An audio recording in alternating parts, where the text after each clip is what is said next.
नमस्ते सबैजनाले स्वागत छ बहुजन आवाजमा। वातावरणसँग सम्बन्धित धेरै विषयहरूमध्ये एउटा विषय ध्वनि प्रदूषणलाई बहुजन आवाजले केही समय यता प्राथमिकताको साथमा उठाइरहेको छ। त्यही क्रममा बराइलपट्टी गाउँपालिकाको एकजना कर्मचारीसँग हामी उहाँको अनुभव र वर्तमान अवस्थाबारे बुझ्न चाहन्छौँ। अङ्कल, मधेसको गाउँमा र सहरहरूमा पनि ध्वनि प्रदूषण अथवा आवाज, चर्को आवाजको जुन अवस्था छ कस्तो किसिमको रहेको छ? साह्रै नराम्रो रहेको छ। हजुर, ध्वनि प्रदूषणले हार्टको पेसेन्टहरूले ध्वनि प्रदूषणले गर्दा हार्टका पेसेन्टहरूले त्यतिकै मरिया कतिपय घटना भइसकेको छ पनि। ध्वनि कहीँ देख्नु भएको छ त्यस्तो? सुन्या छु, हजुर। हाम्रो गाउँमा चाहिँ भएको छैन। तपाईँको गाउँमा, तपाईँको ठाउँमा 12 महिनामा कति महिना एकदमै शान्त हुन्छ? शान्त भनेको त्यही पुस र चैत हो। पुस र चैत। पुस र चैत हो। असार, श्रावण, भादौ, पुस र चैत हो। 3-4 महिना 5 महिना हुन त अब के भन्नु।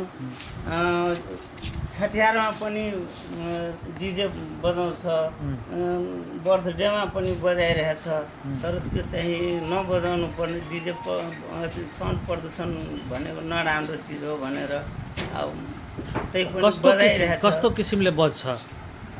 धेरै, एउटा दुईटा कतिवटा स्पिकरहरू हुन्छ? स्पिकर त 4-5 वटा लगाएको हुन्छ। ठुल्ठुला के बक्सहरू लगाएको हुन्छ। अब कतिको पावर हुन्छ त्यो त थाहै हुँदैन। यति कोलाहल गर्छ, अब मान्छेहरूले सुत्न पनि दिँदैन। हजुर। विद्यार्थीहरूले पठन पाठन पनि गर्न दिँदैन राम्रोसित। कसैसँग संसारमा कुरा गर्दा पनि राम्रोसँग गर्न। यो अवस्था कहिलेबाट भयो? तपाईँहरूले आफ्नो जीवनको अनुभवमा तपाईँहरू युवा तन्नेरी हुँदाखेरि के यस्तै अवस्था थियो? थिएन। कस्तो थियो गाउँमा? हाम्रो पालामा हामीहरू जतिखेर युवा थिए त्यतिखेर एउटा हरन बजाउँथ्यो मान्छेहरू। एउटा हरन, त्यही पनि कमै साउन्डमा बजाउँथ्यो। अहिले त के भनौँ, अहिले त तपाईँको यो ठुल्ठुला बक्सहरू प्रयोग गर्छ। हरन त कतिको बजाउँछ। यो चाहिँ मेरो विचारमा चाहिँ नराम्रो। यो अहिलेको जुन ध्वनि प्रदूषणको अवस्था छ त्यो सहन सक्नुहुन्छ सबैले? कहाँ सहन सकिन्छ? बाध्यता छ कि। अब हाम्रो समाजको रीतिरिवाज चाहिँ त्यति राम्रो नभएर मान्छेहरू नबुझेर यस्तो गरिरहेछ कि। मान्छेहरू यो बुझ्ने कुरा हो कि मान्छेहरूको आफ्नो ठाउँ। यो कुनै प्राकृतिक प्रकोप त होइन? प्राकृतिक त कहाँ हुनु, यो त कृत्रिम हो नि। अनि यसलाई कृत्रिम भएपछि त हामीले आफै गरेको हो नि त। त्यही त, यो कृत्रिम हो। यो चाहिँ नगर्नुपर्ने काम हो कि।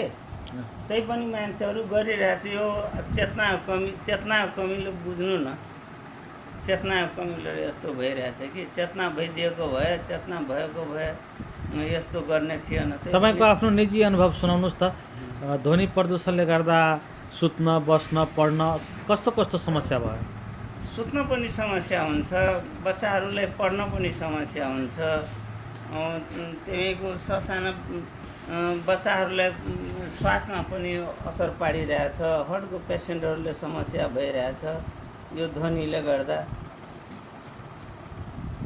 समाजमा पनि असर पारेको छ? सामाजिक मेलमिलाप? समाजमा त किन नपार्नु? एकजना व्यक्तिले थोरै पार्छ ध्वनि प्रदूषण। ध्वनि प्रदूषणले गर्दा त पुरै समाजको हुन्छ नि, बिग्रिन्छ नि समाजको।